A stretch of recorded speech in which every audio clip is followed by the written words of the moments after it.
안녕하십니까? 지혜의 숲을 거니는 시간, 오늘의 이야기에 오신 것을 환영합니다.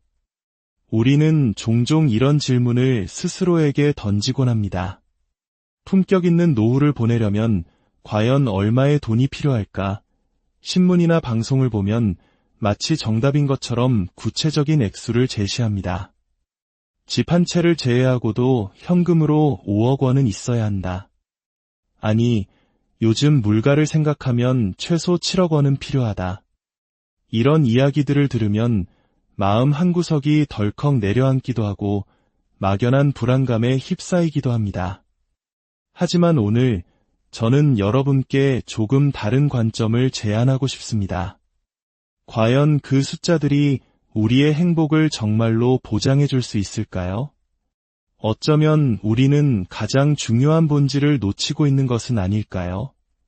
결론부터 말씀드리자면 신문에서 말하는 그 숫자들은 대부분 우리의 실제 행복과는 큰 관련이 없을 수 있습니다. 그것은 누군가가 임의로 정해놓은 기준일 뿐 우리 각자의 삶과 행복을 재단하는 절대적인 잣대가 될 수 없습니다. 이야기를 하기 위해 우리는 시간을 거슬러 지금으로부터 정확히 50년 전인 1974년으로 돌아가야 합니다. 당시 미국의 경제학자 리처드 이스털리는 매우 근원적인 질문 하나를 던졌습니다. 한 국가의 경제가 성장하고 국민 소득이 늘어나면 그 구성원들의 행복감도 비례해서 증가하는가? 어찌 보면 너무나 당연해 보이는 질문입니다. 소득이 늘면 더 좋은 것을 먹고 더 편안한 곳에 살고 더 다양한 경험을 할 수 있으니 당연히 더 행복해져야 하지 않을까요? 우리 부모님 세대가 잘 살아보세를 외치며 허리띠를 졸라매고 밤낮 없이 일하며 한강의 기적을 이뤄낸 이유도 바로 여기에 있었을 겁니다. 가난에서 벗어나 부유해지면 우리 아이들은 더 행복한 삶을 살 수 있을 것이라는 굳건한 믿음 말입니다. 이스털링 교수는 이 명제를 증명하기 위해 수십 년에 걸친 방대한 데이터를 분석하기 시작했습니다. 그리고 마침내 세상을 놀라게 한 논문을 발표합니다. 그의 결론은 우리의 상식을 완전히 뒤엎는 것이었습니다. 이스털링 교수가 내린 결론은 이렇습니다. 단기적으로 그리고 한 국가 내에서 특정 시점을 비교했을 때 소득이 높은 사람이 낮은 사람보다 더 행복한 경향이 있는 것은 사실이다.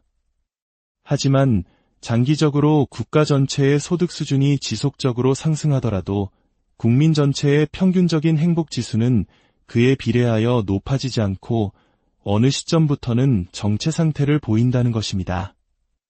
이것이 바로 경제학과 사회학에서 매우 중요하게 다루어지는 이스털린의 역설입니다. 쉽게 말해 가난했던 시절에는 빵 한 조각, 새 옷 한 벌에도 큰 행복을 느꼈지만 모두가 어느 정도 먹고 살만해진 시점부터는 소득이 2배, 3배로 늘어난다고 해서 행복감도 2배, 3배로 커지지는 않는다는 뜻입니다. 이 역설은 우리 대한민국 사회에 너무나도 깊은 시사점을 던져줍니다. 전쟁의 폐허 위에서 세계 10위권의 경제대국으로 성장한 우리. 반세기 만에 1인당 국민소득이 수백 배 증가하는 기적을 이뤄냈습니다. 전 세계가 우리의 눈부신 성장을 주목하고 부러워했습니다. 그렇다면 이스털린의 질문을 우리에게 다시 던져보겠습니다. 지난 50년간 우리는 소득이 늘어난 만큼 더 행복해졌을까요? 안타깝게도 여러 사회 지표들은 그렇지 않다고 말하고 있습니다.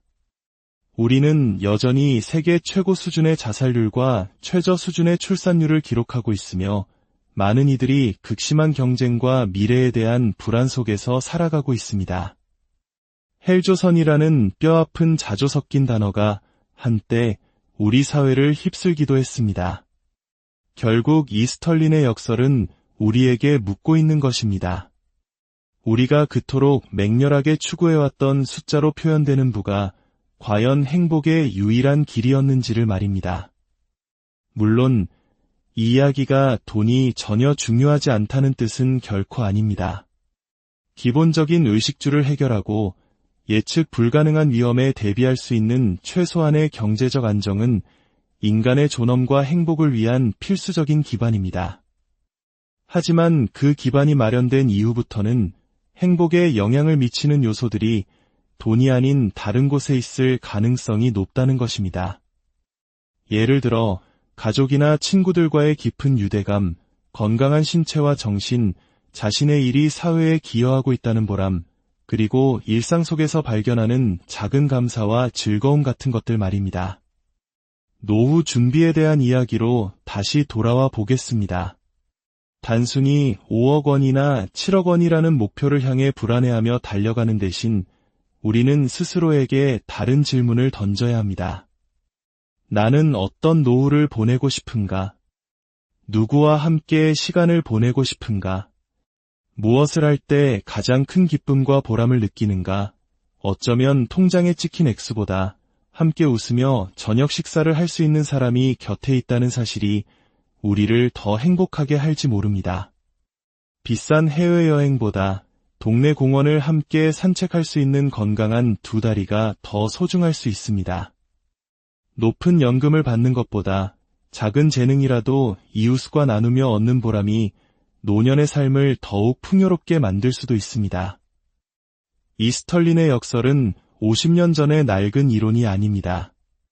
물질적 풍요 속에서 오히려 정신적 빈곤을 느끼는 오늘날의 우리 모두에게 행복의 진정한 의미를 되돌아보게 하는 지혜의 거울입니다.